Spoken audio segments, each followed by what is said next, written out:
বিকাশের মাধ্যমে internet research করার জন্য আপনাকে কাস্টমার আইডিটি বা রেফারেন্স আইডিটি কপি করে নিতে হবে। এটি আপনার এসএমএস এর মাধ্যমে পেয়ে যাবেন অথবা ইন্টারনেট সেবাদানকারীর সাথে যোগাযোগ করে আপনি নিতে পারবেন।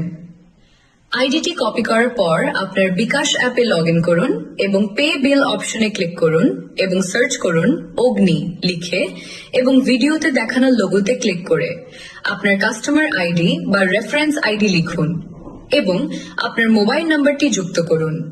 পরবর্তী ধাপে গিয়ে আপনার রিসার্চ টাকাটি লিখুন। 500 টাকায় 10 MBPS এবং 525 টাকায় 15 MBPS প্যাকেজ পাবেন। পরবর্তী ধাপে আপনার বিকাশ পাসওয়ার্ড দিন এবং পেমেন্টটি সম্পন্ন করুন।